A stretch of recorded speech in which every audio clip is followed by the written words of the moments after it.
Hello everyone, it's Shannon here for Waffle Flower Crafts.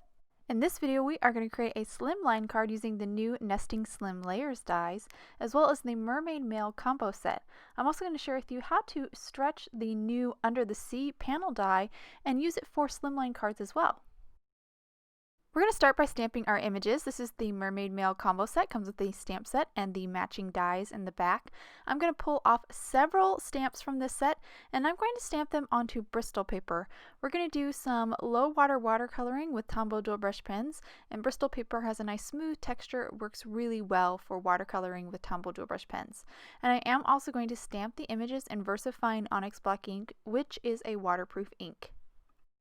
Now that my images are stamped, it's time to watercolor. I'm going to spray some water down onto my water media mat, and then I'm going to start with my marker direct to paper and just color in part of the tail. I'm going to then take a damp brush and kind of color over those areas with the ink to kind of stretch that ink out. I did also scribble a little of that ink down onto my water media mat, and I'll pick it up here and there to intensify color in some areas, like the side of her tail where I want it to be a little darker so it looks like it has roundness. I'm going to continue to work my way coloring her top and her skin. Now I'm going to move on to her hair. Now her hair has these beautiful little leaves in it, or seaweed in it, and I am just taking my time here and coloring around them, trying not to get them with too much red. I do get a little bit of red here and there, and I am able to cover it up with my green later, but I am trying to avoid. Now that I put down that lighter red, I'm going to grab a darker red and just create a gradation here so it's a little bit darker near her face and gets lighter out towards the tips. And then I'll grab that lighter red that I used earlier and just intensify that red a little bit more. It was getting a little pink instead of red. Now that I'm done with that, I'm going to color a little shell in her hair and her cheeks, and then I'll finish just with my skin color to add a little shadow. Now I'm going to move on to the seaweed. I'm going to grab the same green that I used for her tail and just quickly color in all those little leaves on the seaweed in her hair. Now that I finished the mermaid, I'm going to move on to these coral pieces. I'm going to color them the same lighter red that I used for the mermaid. Again, just colored a little bit of that marker directly at the base of the coral and then stretched out that red ink over the rest of the coral with a damp brush. I'm now going to color this plant with a pink. I'm going to create basically a very colorful under the water scene. Here I'm coloring this little plant kind of purple, like the same purple I used for her top. And now I'm going to use the purple and the pink here in combination on this jellyfish, kind of using the pink for the bottom portion, and then I'm going to use that purple for the top, creating a nice little gradation of color on that jellyfish. Now I'm going to use the same color here that I used for her tail and just color some more of these plants, and then I will move on to the seaweed here. I'm going to use that same green that I used for her tail just at the tips in the center, and then I'm going to use kind of a lighter green, a lime kind of green for the rest of the seaweed, just going to give it a different tone. Now I'm going to start working on some of my fish. Now this one's probably my most complicated fish. I'm going to just color in some black stripes. The color of the back of it, kind of a orange yellow, and then add a little bit of blue for a shadow. Now for this fish I'm going to color it yellow first, as well as the other fish I'm going to color his head yellow. Then I'm going to grab that same green, that lime green that I used earlier for the seaweed, color in the back half of that fish, and then I'm going to grab my darker yellow, add some lines and a little shadow. Now moving on to a starfish, going to color that orange, real simple. Then I'm going to color in the stingray with a really kind of almost like blueprint sketch blue, and then finish with this little fish here using the same orange I used for the starfish, and that will actually complete my coloring. Now that my images are colored, I went ahead and die cut them out with the matching dies. Now this is the Under the Sea panel die. It is an A2 panel die, but we are going to tweak it here to work with our Slimline. I have two panels that are 3 1/4 by 5 1/2. They don't have to be 5 1/2, just 3 1/4. This is going to fit inside our frame on our Slimline card. I then centered the die and then die cut to create this sand and seaweed layer for our under the water scene. Now that I have that layer created, I'm going to create a second layer. So I'm going to grab my second panel and I'm going to grab this kind of rock or coral mountain piece, and I'm just going to center it on this panel and then run that through my die cutting machine, and now I'll have a second layer for my under the water scene. Now I have a piece of contact paper here.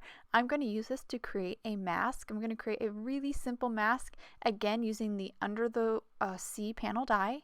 This will create a little slope that I'm going to use to ink blend some water layers in my water scene. I definitely could have cut that instead of die cutting it if I preferred. So now I'm going to move on to my Slimline card base. The Slimline card base is 7 1/4 by 8 5/8 and then scored at 3 5/8. That's how you create a Slimline card. And now I'm going to ink blend with some Distressed Oxides to kind of create our water. I'm going to do a gradation, so I started with Peacock Feathers, then moved on to Salty Ocean, and now I'm going to finish up with Blueprint Sketch. This is actually just going to be our first layer for our ink blend, so it's kind of splotchy and definitely light. We're going to go a little bit darker now that we have our mask. So I just peeled the backing off of my contact paper mask and position it here onto my card base, and then I'm going to start with the same color that I started with before, Peacock Feathers, and just ink blend right along the edge of that mask, and that creates these kind of lines in our water. And I think this just adds some more detail and makes the background a little bit more interesting, because this water is kind of the main, what you see a lot on this card, so I do want to kind of have it a little bit more interesting than just a gradation. So I'm just going to continue to work my way down, again using whatever color I used in that area before. I'm going to use that for the mask. Now that I've ink blended it, I'm going to spray some water onto my mat, pick it up with my brush, and then just tap on my finger on the brush to release some water spots onto this panel. And this is just going to react with that Distressed Oxide and make kind of nice little water spots. Again, another nice detail for the background. Now I'm going to grab my contact paper mask here, and I'm just going to tweak it here to mask off the seaweed so I can ink blend the sand layer. You could definitely use a Post-it note if you don't have a piece of contact paper. Just going to tuck it underneath that edge, and then I'm going to start to ink blend. I'm going to use Antique Linen Distress Oxide as well as tea dye. Start with the Antique Linen, just kind of create my base, and then add a little gradation with the tea dye.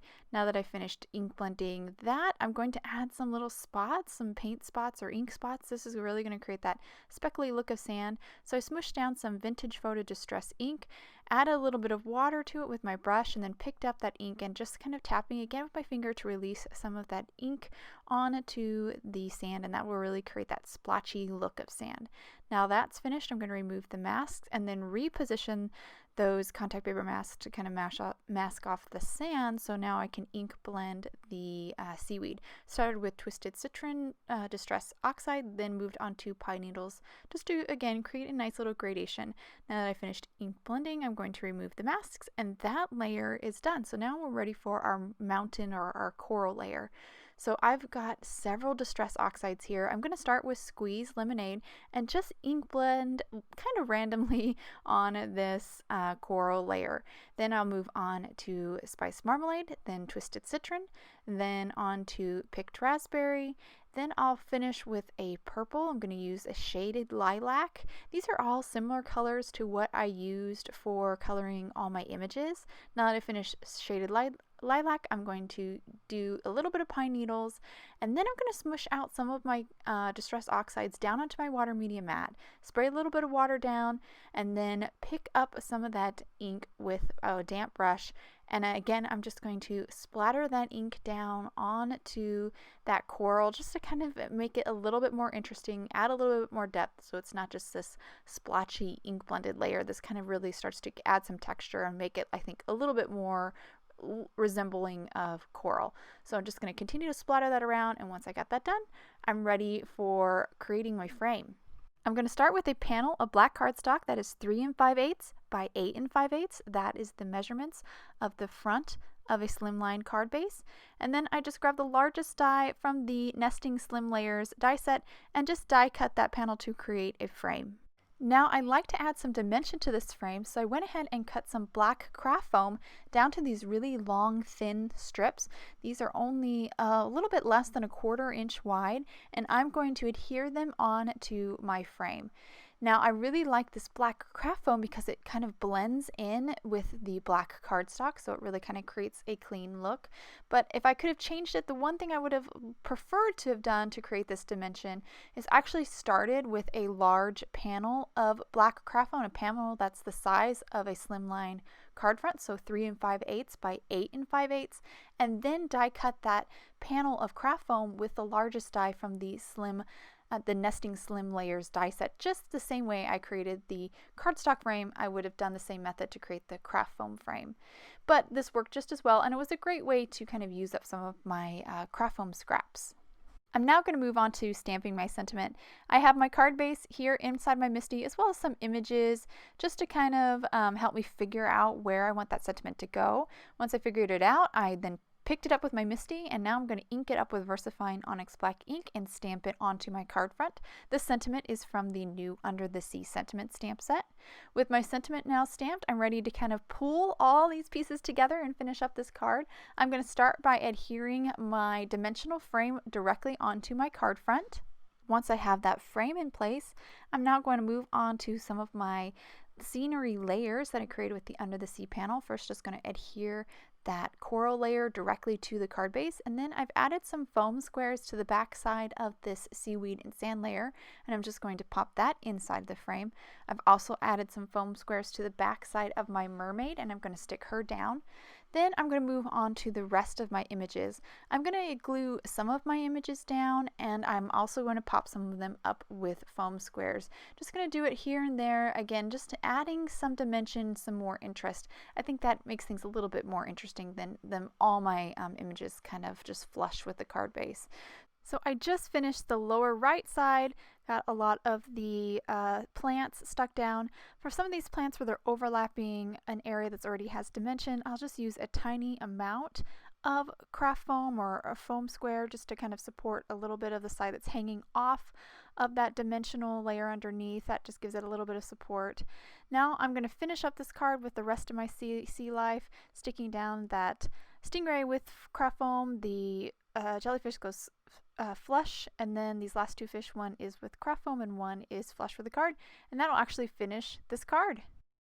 I'll now hold this card up to the camera so hopefully we get a good look at all the details on this card, and there are a lot of them from all of our watercolored images that we created from the Mermaid Mail stamp set to that ink blended background with the subtle lines that we created with the mask, and even those layers of the coral and sand and seaweed that we used the Under the Sea panel die for.